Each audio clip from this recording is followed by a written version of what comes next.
सूता बजरिया हो। हम सब बुझा दिन राउर मुखिया दे आवल हो हरिया हो रानी से जरिया हो सटी के सूता बजरिया हो।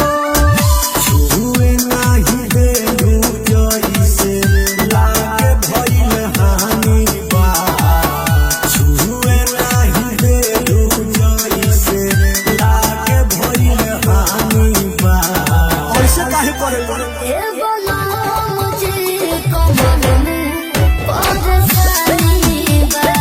ई कैसे हो गई ओ भेदार हुए के दर्द के निशानी बा।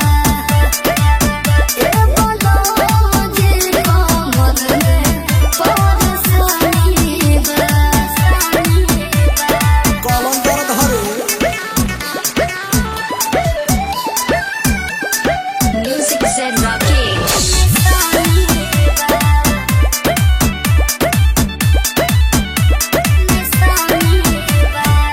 पिया जी बुझता नहीं हो कौना मुझ में बने हो मुझे झता नहीं हो। बुझतू तो सकतू ना फरका कहे पर पिया जी बुझता नहीं हो कौना मुझ में बने हो मुझे झता नहीं हो।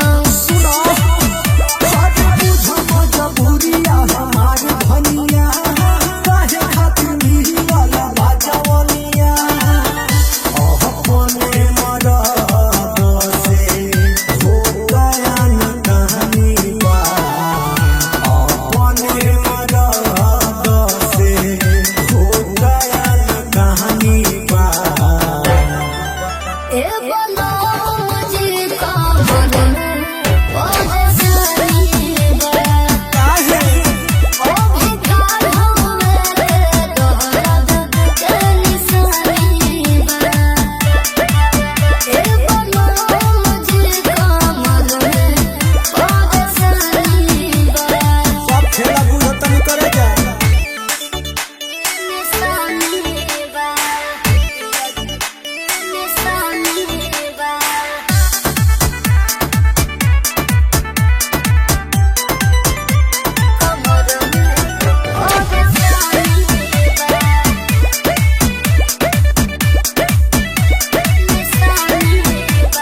जानो तानी हो सब जी रौरा फेरा में आई नहीं हो जी।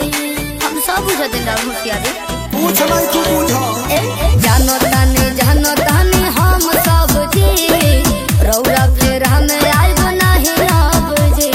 सुनो हो जब मोहब्बत के साधना पुराई तू हो बोला वैसन बेबी कहरी तू हो। पिंटू अमीर के अब ही